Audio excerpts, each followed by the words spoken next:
నమస్కారం. ఏంటండి ఈరోజు విజయవాడ వేదికగా ప్రెస్ క్లబ్లో వంగవీటి ఆశాకరణం గారు, మీ బాబాయ్ రంగా గారి కుమార్తె, అదేవిధంగా వంగవీటి శంతన్ కుమార్ గారు, స్వయాన మీ సొంత అన్నయ్య మాజీ ఎమ్మెల్యే చలపతిరావు గారు అబ్బాయి, సో ఆయన కూడా వచ్చి ఆవిడకి మద్దతు తెలుపుతుందని చెప్పారు. సో ముందుండి నడిపించమన్నారు. సో ఆవిడ వెనక నడుస్తామన్నారు. అందరం కలిసి నడుద్దామని మాట్లాడుకుంటున్నారు.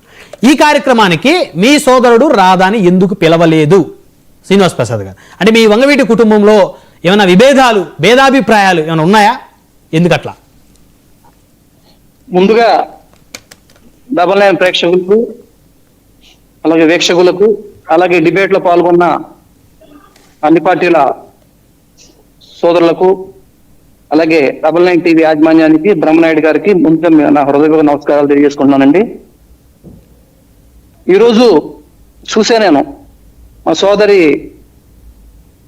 మా బాబాయ్ గారు అమ్మాయి ఆశాకిరణ్ గారు, మా సోదరుడు శంతన్ కుమార్ గారు, వీళ్ళందరూ కలిసి విజయవాడ హోటల్లో ప్రెస్ మీట్ పెట్టి డిసెంబర్ 26వ తేదీ వైజాగ్ మార్కెట్ బీచ్ లో రంగానాయుడు కార్యక్రమాన్ని మీటింగ్ ఏర్పాటు చేయడం, ఆ మీటింగ్ ని సక్సెస్ చేయాలని చెప్పి కోరడం జరిగింది.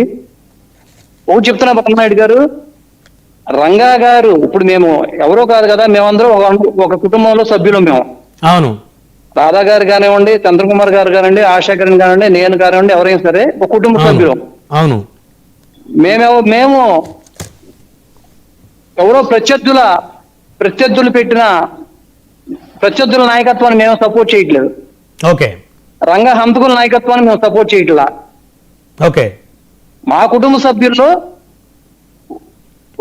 మా సోదరిమణి వంగవీటి ఆశాకరణ్ గారు రాజకీయాల్లోకి వస్తున్నారు కాబట్టి మా కుటుంబం తరఫున ఆమె స్వాగతిస్తున్నాం. మీరు స్వాగతిస్తున్నారా? స్వాగతిస్తాం, దాని తప్పే ఉంది, స్వాగతిస్తాం. ఇప్పుడు మా కుటుంబ సభ్యులు ఏదో ఒకటారా ఏదో కొంతమంది స్వార్థపరులు ఆడ తప్పితే 90% మా కుటుంబ సభ్యుల్లో ఎవరు వచ్చినా కానీ రాజకీయాల్లో మేము స్వాగతిస్తాం.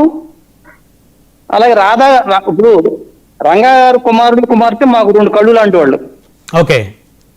రాధా గారు ఇప్పుడు ప్రజెంట్ వంగవీటి రంగా గారు కుమారుడు రాధా గారు కానివ్వండి, ఆశాకిరణ్ కానీ మాకు రెండు కళ్ళు, ఇద్దరు 2 కళ్ళు లాంటి వాళ్ళు. ఓకే. ఇద్దరు రాజకీయాల్లోకి రావాలనుకున్నప్పుడు వాళ్ళు మేము సమర్థిస్తాం. వాళ్ళు రాజకీయంగా ఎదగాలని చెప్పి మేము కోరుకుంటాం. ఓకే. ఆనాడు పార్టీలకు అతీతంగా, కులాలకు అతీతంగా అందరూ ఏకమైపోయి రంగా గారిని హత్య చేసిన సందర్భంలో ఇవాళ మా కుటుంబ సభ్యులను మేము రాజకీయంగా ఆహ్వానించుకోవడంలో తప్పులేదు. అవును. మరి ఇవాళ ఆనాడు రంగా గారు విజయవాడలో పేద ప్రజల కోసం, బడుగు బలహీన వర్గాల కోసం, అట్టడుగు ప్రజానీకం కోసం ఆయన చేసిన కృషి గాని, ఆయన చేసిన త్యాగం గాని ఈనాటికి ప్రజలు మర్చిపోలేకపోతున్నారు. మరి ఆనాడు రంగా గారు జీవించుకున్నంతకాలం విజయవాడ పరిస్థితి ఎలా ఉంది, ఈ రోజు విజయవాడ పరిస్థితి ఒకసారి మీరు పేరు చేసుకోండి. దుర్మార్గం, దోపిడీ, విజయవాడ అనే రాబందులు ఏ విధంగా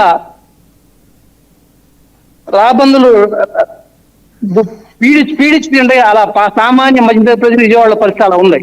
ఈ రోజు పరిస్థితుల్లో మా కుటుంబ సభ్యుల్లో ఆశాన్ని మేము స్వాగతిస్తాం. అలాగే మా తమ్ముడు రాధాని కూడా మేము ఎటువంటి పరిస్థితిలో వదులుకునే ప్రసక్తే లేదు.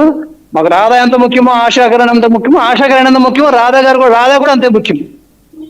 అంటే ఎవరి